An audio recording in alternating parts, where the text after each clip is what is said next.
মধ্যবিত্ত পরিবারের ছেলে আদনান। ছোট একটি গ্রামে তার জন্ম। বাবা একজন কৃষক আর মা একজন গৃহিণী।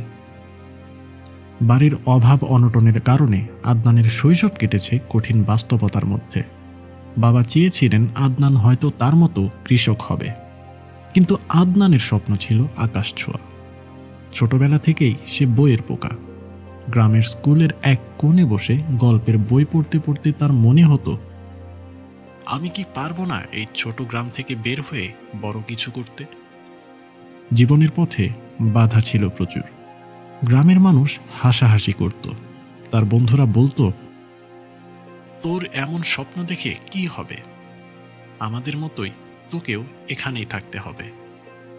কিন্তু আদনান নিজেকে বারবার বলতো, আমার স্বপ্নকে আমি কখনোই মরতে দেব না। স্কুল শেষ করে আদনান শহরে যাওয়ার সুযোগ পেল। কলেজে ভর্তি হওয়ার টাকার জন্য সে ক্ষেতের কাজ করত এবং রাতে পড়াশোনা করত। তার বাবা এবং মা তার ইচ্ছা দেখে তাকে সমর্থন করলেন, যদিও তারা জানতেন তাদের পক্ষে ছেলেকে আর্থিক সহায়তা দেওয়া কঠিন। কলেজে এসে আদনান আরও কঠিন বাস্তবতার মুখোমুখি হল। শহরের ছাত্ররা তাকে মফস্বলের ছেলে বলে অবহেলা করত, কিন্তু এসব তাকে থামাতে পারেনি। নিজের একমাত্র লক্ষ্য, যেটা কিনা ছিল উচ্চশিক্ষা অর্জন, আর সে নিয়েই সে লড়াই চালিয়ে যেতে লাগল। কিন্তু একটা সময় এলো যখন তার হাতে একটা টাকাও আর অবশিষ্ট রইল না। খাবারের জন্য তাকে দিনমজুরের কাজ করতে হতো। তবুও রাতে সে আলো নিভিয়ে মোমবাতির নিচেই পড়াশোনা করত। ক্লাসের ফাইনাল পরীক্ষায় সে প্রথমবারের মতো ফেল করল।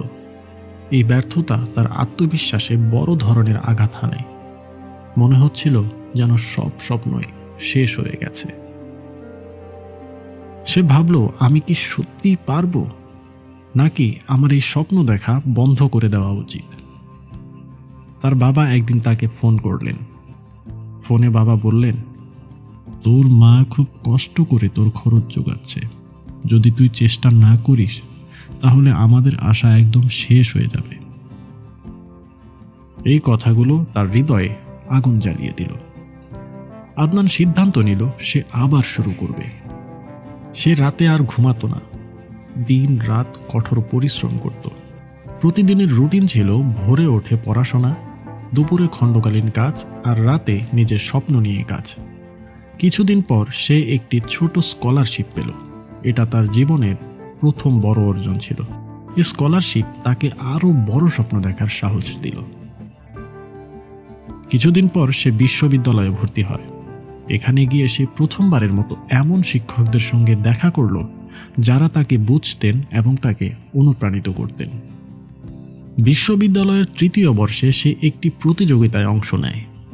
প্রতিযোগিতার বিষয় ছিল কিভাবে নতুন প্রযুক্তি দিয়ে মানুষের জীবনকে উন্নত করা যায়।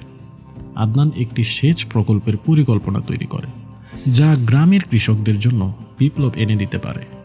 প্রথমে সবাই তার প্রকল্পকে অবাস্তব বলে হাসি তামাশা করল, কিন্তু আদনান থেমে থাকল না। সে রাত জেগে কাজ করে তার পরিকল্পনাকে বাস্তবায়িত করল। এই প্রতিযোগিতায় আদনান প্রথম স্থান অর্জন করল। তার সেচ প্রকল্প অনেক গ্রামে কার্যকর করা হলো, যা হাজারো কৃষকের জীবনকে বদলে দিল। সেই দিন আদনান তার বাবাকে ফোন করল। বাবা কাঁদতে কাঁদতে বললেন, তুই আমাদের গর্ব রে বাবা, তোর স্বপ্ন শুধু তোর নয়, এটা আমাদের সবার স্বপ্ন ছিল। আজ আদনান একজন সফল উদ্যোক্তা। তার তৈরি সেচ প্রকল্প এখন আন্তর্জাতিকভাবে স্বীকৃত। কিন্তু সবচেয়ে গুরুত্বপূর্ণ বিষয় হলো, আদনান শিখিয়েছে যে জীবন কতই না কঠিন হোক, যদি আপনি স্বপ্ন দেখতে না ছাড়েন এবং কঠোর পরিশ্রম করেন, তাহলে সাফল্য আপনার হবেই। তার গল্প প্রমাণ করে অসম্ভব কিছুই নয় যদি আপনি স্বপ্ন দেখতে জানেন।